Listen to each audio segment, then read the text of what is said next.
Kabajamtoota dhaggeeffattoota keenya torban darbe keessa waraanni bilisummaa Oromoo gara lixaa keessa socho'u magaalota akka Dambidolloo fi Gimbii seenanii guyyaa tokko akka bahantu dhagahame. Mootummaanis dhimma kanarratti dubbatee jira. Sana booddee immoo godina Wallagga lixaa aanaa Gimbii ganda Tolee jedhamtu keessatti namoota nagaa dhalattoota saba Amaaraa irraa ta'an irratti ajjechaa akka raawwatan mootummaan irra deddeebiin ibsee jira. Haleellaa kana dursee ajajaa Abaawwaaboo Marroo Dirribaa walitiin gaaffiif deebii taasiseen jira. Dhimma opereeshinii yookaan haleellaa magaalaa Dambidolloo, Gimbii fi akkasumas Gambeellaa irratti raawwatan maal akka ta'e gaafachuutiin eegalle. Dhimmoota hedduu irrattis waliin dubbannee jirra. Turtiin keessaa dhagaa xumuraatti nu waliin haa ta'u. Gaafa gammoojjii irraa lolaa turre ijoollee waajjira poolisii irraa qawwee caccabaa hattee nama 5 ta'an akkas jedhamaa turre. Isaan ammoo dabarree baadiyaa Oromiyaa keessatti waan goone waan mul'ate achi magaalota xixiqqoo amma inni kuni qabsoon bilisummaa Oromoo, waraana bilisummaa Oromoo fi adda bilisummaa Oromoo ABO WBO kan hooggansi siyaasaa hooggansi waraanaa isaas walumaa galatti wal simee dirreerraa gaggeeffamu sadarkaa itti mootummaan kun balleessine injirani to'anne jedhamee sobamu sana darbeetu amma waan fuulduratti qophaahamaa jiru irraa xiqqooshee shaakalliif waan argisiisnedha. Waraanni bilisummaa Oromoo yeroo dheeraa haaluma adda addaa keessatti humna diinaa osoo ofirraa ittisuu humna isaa immoo yeroo baay'ee carraa argate hundumaatti dhimma ba'uun leenjisuu, hidhachiisuu, jabeessuurra ture waan ta'eef amma gara hojiitti hiikuutti sadarkaa gara guduunfaatti geessaadha dhufee jechuudha. Namootni BBC'n dubbisee tokko guyyaa isin magaalaa Dambidolloo seenne irra jettanii ibsitan keessaa hospitaala Dambidolloo keessaa qoricha fe'atanii deemanii kan jedhu dubbatu. Waan gootan mee gabaabsiitii nutti himi? Ayyee kan Dambidolloof kan Gimbii Dambidolloo mooraa waraanaa buufata gara 8-9 ta'utu jira. Kanneen keessaa hanga ganda duwwaa 5tti mooraalee 5 jiran keessaa buqqifneetu kan Gimbii guyyaa guutuu hanga halkan sa'a 2tti keessa turre waan barbaannu dalagneerra achii booddee naannoo sanatti marsineetu kan jiru. Hospitaala keessaa qorichi fedhanne hin jiru. Hospitaala to'anne keessa turre madaa keenya keessatti yaallanneerra. Mootummaan yeroo dhiyoo kana opereeshinii gaggeessaa ture ji'a tokko kana keessatti ni qulqulleessina jedhee iddoowwan kanaan dura humni keessan qabatee ture hedduu akka gadhiisise ibsaa ture. Isarratti kana booddee yaaddoo sadarkaa hin taanerra geessisneerraa kan ajjeesneerraa kan immoo harka kennatanii jiru kan jedhu dubbatee ture. Waraana bilisummaa Oromoo kumaatamaan ajjeesnee kumaatamaan immoo boojine. Kanaaf waraanni bilisummaa Oromoo Oromiyaa keessatti bakkoota qabate tokkoyyuu harkaa hin qabu. Kana booddees rakkoo ta'uu hin danda'u kan jedhu ibsa bakka adda addaatti kennaa ture. Argaa turte jedhee yaada. Sanarra darbee immoo uummanni bahee waraana bilisummaa Oromoo sakatta'ee ofirraa balleesseera. Waa'ee waraana bilisummaa Oromoo yoomuu tilmaamuu kan hin dandeenye isa kanaa jechuudha. Warra soba akkasii oomishu, kijiba akkasii tarreessu, burjaajii akkasiin otoo beekuu of sobaa nama sobaa addunyaa kana sobuu barbaadu isaan itti xumura gochuutti sadarkaatti tarkaanfate irra dhagga'e malee kumaatamaan booji'amee kumaatamaan du'ee taanaan wanti kumaatamaan immoo magaalaa gurguddaa keessatti lolu waraana eenyuu ture. Soba akkasiitti saaxiluutti jirra. Sobni kun immoo sobaa hanbiraa dabaluutiin miti kan nuti saaxillu. Lafa irratti qabatamaan jiraachuu keenya argisiisnee kumaatamaan jiraachuu, kumaatamaan hidhachuu, humna mootummaa sanaa walgitu, kan walgiturra immoo darbee humna mootummaa sanaa injifachuu danda'u qabaachuutiin lola sana kan gaggeessine. Magaalota qabatanii guyyaa tokko booddee dhiisanii bahuu yookaan torbee tokko booddee dhiisanii bahuun faayidaa akkamii qabaata? Seenanii bahuu yoo ta'e miidhaa malee bu'aa maal qabaata jedhanii kan kaasan ni jiru. Tibbanas fakkeenyaaf magaalaa Dambidolloo akka humni keessan guyyaa tokko qabatee ture quba qabna. Akkasumas naannoo Gimbiirraa odeeffannoo akkasii ture. Gambeellallee guyyaa tokkoof akka seenameeru quba ni qabna. Inni kun kaayyoonsaa akkamii? Immoo yeroo akkasii miidhaatu jiraata ka jetteefi osoo lolli miidhaa hin qabaati. Namni rooba keessa dhaabbatee bokkaan si tortorseeraa jettee gaafachuun suni gowwummaa ta'a jechuun nama rooba keessa deemu. Wareegama qaba, buqqaatii qaba, gubannaa qaba. Akkaataa kanaan adeema. Kaayyoon ABO WBO jecha gabaabaatiin haa ibsamu yoo jedhani isin akka ajajaa olaanaatti maal jettanii ibsitu?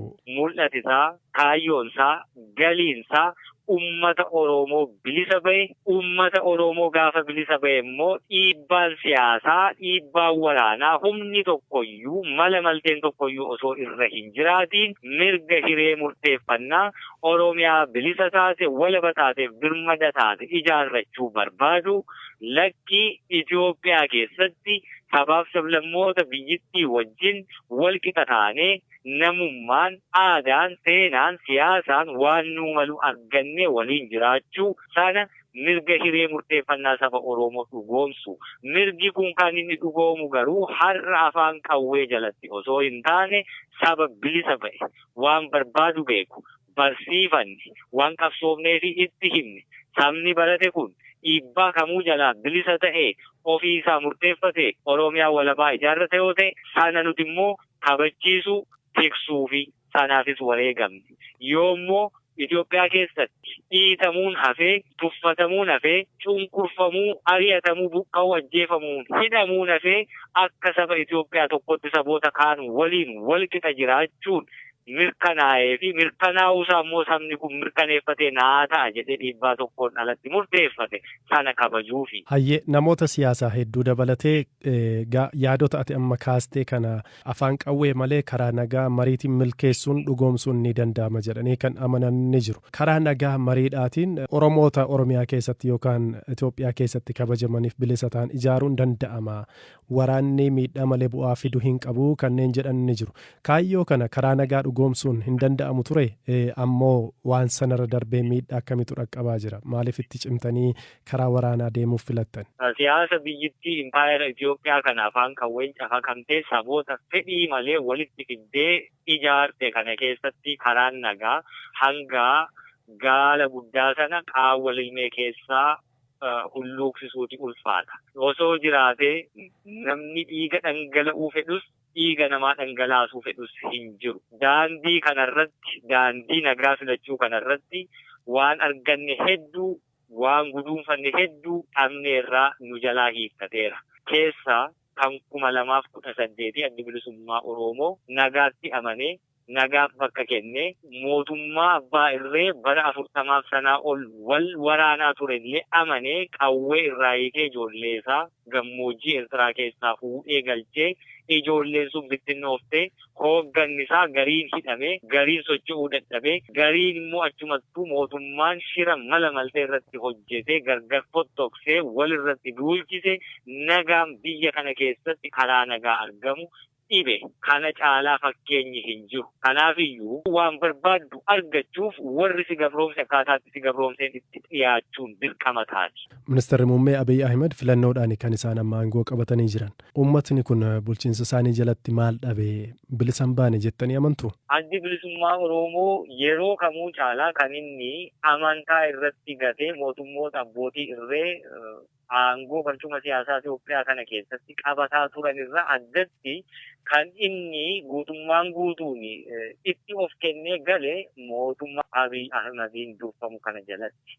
Ganiinsi hamduunis ganiinsa keessaayyuu ganiinsa takka akka bayyanachuu hin dandeenyee fi addi bilisummaa Oromoo qabsoo bilisummaa Oromoo keessatti abbaa ta'ee ija Oromoo bane qaroo Oromoo bane jaaminsarraa hambise saba kana aadaa, seenaa, afaan, biyya hiree isaa deebisuu keessatti qabsoo booda guddaa qabu ka xiqqeeffame, ka tuffatamee fi ka akka hamtuutti diigame seenaa qofaan illee akka baratamu. Seenaatiinuu baratamuun yakka ta'uullee sadarkaatti danda'u akka badutti kan itti malan. Inni miilanaa kuni isa kan durii caalaayyuu hammaata.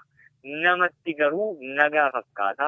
Guyyaa 2 dura paarlaamaa irratti qaama lola keessa jiru kamiyyuu waliin nagaa buusuu barbaanna, araara buusuu barbaanna, miidhaa isaarraa bu'aa isaatu caalaa jedhanii dubbatanii ture. Akkasumas immoo TPLF waliin mariin jalqabaa akka jiru odeeffannoon darbee ni dhaga'ama. TPLF illee karaa nagaa mari'achuuf qophii akka ta'an guyyaa kaleessaa xalayaa tokko barreessanii ibsanii ture. Isin kanaan dura tokkummaa yookaan qindoomina TPLF waliitiin qabaattanii ture. Tarii kallattii kanaatiin waamichi isiniif taasifame akkuma TPLF gara marii nagaatti dhufuudhaaf dhaabni keessan maal jedha? Akkanumaan qawwee hiikkadhuu galiitiin nagaan biyya kana keessatti bu'u hin jiru. Waan gochuu dandeenyu jira, waan barbaadnu jira. Sabni keenya waan barbaadu jira.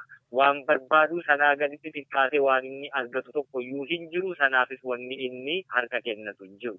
Yoo walqixxummaan waraanni bilisummaa Oromoo nagaa keessatti qoodi inni gumaachuu danda'utu jira. Waliin haasa'amuu qaba jedhamee walqixa akka dhaaba kamiittuu waliin haasa'amuuf waamichi akkasii nuu dhiyaate bakka feenu nama feenu kan mootummaafis nuufis ta'u innee filannu internationally sanctioned well observed at neutral place yoo ni jira ta'e waliin mari'anne kan saba keenyaaf ta'u fudhachuuf kan saba keenyaaf hin taane immoo dhiisuuf mirga qabna waan ta'eef sanaaf yoomiyyuu dinneen beeknu hin dinnu. Sun hin jiru ta'ee karuma karaan akka daa'imaatti nama dubbisanii karameellaan nama boyyomsanii galeedhaan dhaloonni kun dhaloota waa hojjetu beeku. Dhaloota waa hojjetu beeku qofaa osoo hin taane immoo aarsaan nagaaf kafalame hangam akka ulfaatu dhaloota beeku. Sun hin danda'amu hin boyyomfamu.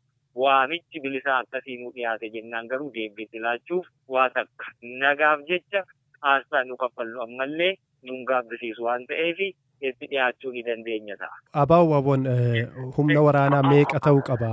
ABO'n Oromiyaa kutaalee jiran hundaa keessatti waraana saba Oromoo bilisa baasuuf ga'umsa qabuu fi gara guduunfaatti dhiyaataa jirudha harkaa qaba. Lakkoofsaan 30,40,50 jedhee lakkoofsa isaasii himuu narraa barbaadda yoo ta'e irraa kaase waraana sanaaf gahaa ta'e ofiisa ofitti hirkannoon saba isaa irratti hirkatee hidhannoo gahaa akka kaleessa qabuun cabdoo osoo hin taane har'a miidiyaa adda addaa irratti kan argitu meeshaalee gurguddaa sadarkaa sanatti hidhatee mootummaa addunyaan beektu Afrikaa kana irratti sodaatamaa ture waraana Itoophiyaa kan eessatti nagaa eegsisu akkasittiin beekama jedhamee akkasittiin mootummoonni addunyaa hedduun akka junior partneriitti hidhachiisaa gargaarsa adda addaatiin waraana isaa bara dheeraa ijaaraa ture kan saaxile waraana bilisummaa Oromooti dura dhaabbatee lolee injifate.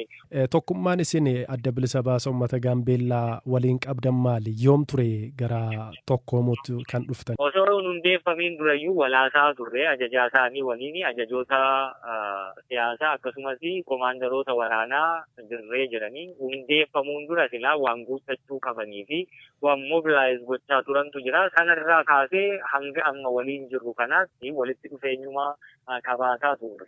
Hariiroon TPLF waliin kanaan dura tolchattanoo maalirra ga'e? Wanti jijjiirame hin jiru. Hariiroon keenya akkuma duriitti jira. Ministeer Deetan Ministeera Kominikeeshinii Mootummaa Itiyoophiyaa Obbo Kabbadaa Deessaa immoo humna hidhatee naannoo Oromiyaa keessa socho'u ABO kan isaan ABO Shanee jechuun waaman waliin mariin nagaa mootummaan geggeessuu hin jiru jedhan. Yaada ajajaan ABO Marroo Dirribaa uummata Oromoo bilisa baasuuf qabsoofna jedhu Obbo Kabbadaan ammoo humni kun shororkeessaadha. Uummata saamaa fi ajjeesaa jira jechuun himatu. Waayila koo ammayyuttaanaa waliin gaaffiif deebiin godhan kunooti. Ani odeeffannoo mootummaan hidhattoota dhabamsiisera jedhu hin qabu. Tarkaanfii fudhachaa jirra. Nageenya biyyaatiif yaaddoo ta'aniiru. Kanaafuu tarkaanfii fudhachaa jirra. Bifa haaraadhaan naannolee faana waliin qindaa'uudhaan mootummaa federaalaa deeggarsa gochuudhaan naannoleen tarkaanfii olaantummaa seeraa kabachiisuu fudhachuutti jiru kan jedhudha malee mootummaan dhabamsiisera balleessiran jedhu. Maaliif namni baay'een mootummaan opereeshinii waraanaa waan gaggeessaa turee fi hidhattoota kan akka dadhabsiisetti yookiin immoo nagaan akka mirkanaa'uudhaaf erga gama qabatee socho'aa ture deebi'ee garuu rakkoon akkasii mudateera. Namoonni mootummaan akka sobaa jirutti kan fudhatanillee waan jiraniif hin gaaffii kanas hin kaase. Gareen kun akka karaa nagaatiin qabsoo gaaffii qabu dhiyeeffatee karaa nagaatiin filannoo hirmaatee adeemuuf yaalii guddaadha kan taasifamaa ture. Ammasitti garuu mootummaan obsa guddaadhaan kan ture haa ta'u malee nama leenjisaa ijoollee leenjisaa akkasumas saamicha irratti bobba'ee kan ture waan ta'eef amala shiftummaa garee qabu waan ta'eef mootummaan yeroo tokkoon nan balleessaa kan jedhus waan qabu natti hin fakkaanne nageenyis balleesse kan jedhus hin nageenye ammas taanan garee kana sadarkaa yaaddoo hin taanetti nageenya uummataatiif jecha mootummaan kana caala obsuu hin danda'u kana caala tarkaanfiin barbaachisaan ta'e fudhatamuu qaba. Kan hiikkachuu qabu hiikkachuudha qaba. Kun naannoo tokko qofatti kan ta'e qofa otoo hin taane naannoo hundatti naannoo Amaaraa, naannoo Oromiyaa, naannoo Beenishaangul Gumuz kibba keessatti rakkoowwan nageenya bakkee jiran hundatti iyyuu mootummaan karaa qindaawaa ta'een mootummaan federaalaa naannoleen tarkaanfii gama isaanii akka fudhataniif deeggarsa immoo akka godhuuf walii galame akkaataa kanaan kan gara opereeshiniitti seename malee waan sobamuufis hin jiru. Kun qabatamaadha. Waan uummata keessa jiru lakki jedhanii daggalatti kan galan jiru, saamicha adda addaa irratti kan bobba'an jiru, nama ajjeesuu irratti kan bobba'an jiru, mootummaa qaama nageenyaa mootummaa kan tarkaanfii fudhatan jiru. Isaan kana mootummaan karaa akkaataa isaatiin tarkaanfii fudhachaa jira. Kun immoo amala ripheleelummaa qabu waan ta'eef, amala shiftummaa qabu waan ta'eef yeroo kamittiyyuu badii nama ajjeesuun baay'ee waan humna addaa nama gaafatu miti. Nama ajjeesuun duudhaan yoo hin dhorkin yoo adeemsi yookiin immoo disiipiliiniin jiraatin naamusni yoo hin jiraatin hanna saamicha ajjeechan abbaan fedhayyuu gochuu kan danda'udha. Kun gareen kun kanarratti bobba'e waan ta'eef yeroo kamittuu rakkoon akkanaa uumamuu hin danda'a. Biyyi kun biyya ganaa rakkoon adda addaa jirudha. Kana keessatti mootummaan karaa adda addaatiin waraana keessa ture, hidhattoota Tigraay faana waraana keessa ture. Kan akka carraatti fayyadamuudhaan jijjiirama jirus akka carraatti fayyadamuudhaan amala shiftummaa qabachuudhaan nama nagaa ajjeesuun, mana gubuun, nama qaluun aadaa ta'e jechuudha. Kun amala shiftaan tokko gochuu danda'udha. Amala yeroo tokkoon baduu danda'us miti. Kun aadaa amala jijjiiruudha gaafataa jechuu kooti. TPLF hojii mootummaan araara jalqabeera. Gama kaaniin immoo gama lixaa immoo gafa kibba Oromiyaas immoo gaafa laaluu hidhattoota wajjin lolatti jira. Biyyuma tokko keessadha araarri TPLF wajjin jalqabame hidhattoota kaan waliin maaf hin taasifamu jedhanii kan gaafatan jiru. Maal yaadi keessan akka qondaala mootummaa tokkootti? Mootummaan akka qajeeltotti pirinsipiliitti qaama kan faana iyyuu waraana hin barbaadu. Ani waliigaltee gochaa jira kan jedhu nageenyi sumarraa amma dhaga'uu kooti akka mootummaatti waliigalteen dhoksaadhaan gaggeeffamu hin jiru. Waliigalteen yookaan barbaachisu ta'ee nageenya buusuudhaaf dursa guddaadha qaba mootummaan. Nageenya hin buusa qaama kan faana iyyuu qaama karaa nagaan socho'a jedhu yeroo kamitti iyyuu banaadha karaan nagaati. Qaamni dhiyaa fi maal jedhame kun qaama eenyu akka ta'es beekamu ajjeesuu fi qaluu saamuu malee qaama kan faana iyyuu nigoosheessu akka godhamu araara haa ta'u malee ijoolleen Oromoo daggala seentee qabsoodha jettee fakkaatee seentee akka karaa nagaatiin galtu mootummaa yeroo kamittiyyuu waamicha dabarsa. Humni kun dhugaatti humna Oromooti yoo ta'e Oromoon sirna kam keessattiyyuu cunqursaa akkanaa badiin akkanaa Oromoo irra ga'ee hin beeku, qaaniin akkanaa Oromoo mudatee hin beeku, waan safuu Oromoo keessa hin jirre, waan dhaabbileen shororkeessitootaallee gocha godhanii hin beekne. Alshabaa fi ISIS'n illee ilma namaa fuula hidheet karaa duubatiin qalaa kun ilma namaa akka hoolatti fuulduratti ciibsanii qalu. Kun aadaa Oromootiif waan boru seenaa keessatti keessaan baane kan ta'aa jiru. Ijoolleen Oromoo qabsootti fakkaatee gocha akkanaa keessatti hirmaattu karaa nagaatiin galtee gaaffii Oromoodhaa yoomiyyuu kan deebi'ee kan dhumata ejjennoo jedhu qabnu akka mootummaattis. Yoomiyyuu gaaffiin hin jiraata. Gaaffiin adda addaa jiraachuu danda'a. Kana karaa nagaatiin akka dhiyeeffatan mootummaa yeroo kamittiyyuu waamicha dabarsa. Kanarraan kan hafe qaamni waliigaltee akka biyyaatti yookiin akka garee wayiitti taa'amaa jirus hin jiru. Waliigalteen mootummaan fuulduratti marii biyyoolessaa kan gaggeessu jira. Kana keessatti akkaataa komishiiniin marii biyyoolessaa kana gaggeessu lafa kaa'uun qaamni dhimmi ilaallatu kan hirmaatu ta'a. Garuu immoo maqaa fi jalqaba uummata tiksuu qaba mootummaan jette sana waraana gaggeessuu miti badii guddaatu uummata irra gahaa jiraan uummanni keenya qotachaa hin jiru baay'ee uummanni parsantiin gara lixaa jiru kun guddaan buna isaa guurrachaa hin jiru qotachaa hin jiru karaa deemaa hin jiru gubuudhaa saamuudhaa horii irraa qaluudha kanaaf mootummaan nageenya buusuudhaaf fedhii guddaa qaba qaama immoo uummata irratti akkana roorrisu kana dhaabbatee ilaaluu waan hin danda'amneef malee waraanatti galuu filateetti miti jechuu kooti. Kanaaf akkasirraa hubadheetti qaami waliin taa'anii mareetan hin jiru. Ijoolleen garuu bosonaa ba'anii karaa nagaadhaan akka qabsaa'aniif immoo waamicha taasifnaadha akkasii yaadi keessan. Akkasi kun qaamni nama ajjeesu kun nama ajjeesuu dhiisee uummata isaa ajjeesuu dhiisee saamuu dhiisee karaa nagaadhaan qaama jalatti hiriirutti qaama jalatti hiriirutti abaa'oo shanee kan jedhamu shororkeessaadhaan himatameeti kan jiru. Akkasoo ta'e ijoolleen gareen kun garee TPLF faana socho'uudha. Garee qaamota diinaa biyya kanaa ta'an faana socho'uudha. Garee akkasii kana faana diriiriin taasifame hin jiru. Garuu ijoolleen Oromoo karaa kana dogoggoraan keessa seenan karaa yeroo kamittiyyuu galanii qabsoo isaanii karaa nagaa akka godhan mootummaan waamicha yeroo hundayyuu waamicha dabarse. Qaamni mootummaa waraanu kamuu fudhataman qabu waan ta'eef qaamni kamuu mootummaa kan waraanu hidhatee kan waraanu qawwee hidhatee kan socho'u mootummaa qofa biyya kam keessattiyyuu kan jiru waan ta'eef qaamni kanatti hirmaate galee akka karaa nagaatiin qabsaa'u waamicha dabarsa mootummaani.